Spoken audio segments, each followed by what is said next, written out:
পুরীর জগন্নাথ মন্দিরে এই সিঁড়িতে লুকিয়ে সাক্ষাৎ মৃত্যু। জানেন কেন এখানে পা দিতে নেই? যদিও প্রতিটি মন্দিরে নিজস্ব গোপনীয়তা রয়েছে, তবে আপনি জগন্নাথ মন্দিরের তৃতীয় সিঁড়ি সম্পর্কিত গোপনীয়তার কথা শোনেননি।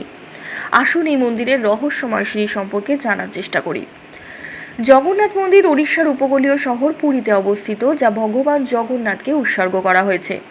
শ্রীকৃষ্ণের এই শহরকে বলা হয় জগন্নাথপুরী। এই মন্দিরটি বদ্রীনাথ, রামেশ্বরম, দ্বারকার সঙ্গে হিন্দুদের 4টি পবিত্র স্থানের একটি। এই মন্দির অনেক বিশ্বাস ও রহস্যের জন্য পরিচিতি। আজও এই মন্দিরে এমন অনেক অলৌকিক ঘটনা রয়েছে যার উত্তর বিজ্ঞানের কাছেও নেই। এমনই এক রহস্য এই মন্দিরের সিঁড়ি নিয়ে রয়েছে, যে সম্পর্কে খুব কম মানুষই জানেন। জগন্নাথ মন্দিরের এই সিঁড়ি রহস্যময়। পুরাণ অনুসারে জগন্নাথকে পৃথিবীর স্বর্গ অর্থাৎ বৈকুণ্ঠ ধাম বলেই মনে করা হতো। ভগবান বিষ্ণুর অবতার কৃষ্ণ, ভাই বলরাম এবং বোন সুভদ্রা জগন্নাথ মন্দিরে উপস্থিত। জগন্নাথ মন্দির সম্পর্কে কথিত আছে, এখানে জগন্নাথের দর্শন করলে সকল মনোবাঞ্ছা পূরণ হয় এবং সকল পাপ ধুয়ে যায়। যদিও প্রতিটি মন্দিরের নিজস্ব গোপনীয়তা রয়েছে, তবে আপনি জগন্নাথ মন্দিরের তৃতীয় সিঁড়ি সম্পর্কিত গোপনীয়তার কথা আগে শোনেননি। এক কিংবদন্তি প্রচলিত এই সিঁড়ি ঘিরে। এক কিংবদন্তি অনুসারে কথিত আছে যে ভগবান জগন্নাথ দেবের সাথে সাক্ষাতের পর মানুষ পাপ মুক্ত হতে শুরু করে। এই দেখে যমরাজ ভগবান জগন্নাথের কাছে গিয়ে বললেন, হে ভগবান, আপনি পাপ থেকে মুক্তি পাওয়ার এই সহজ উপায় বলেছেন।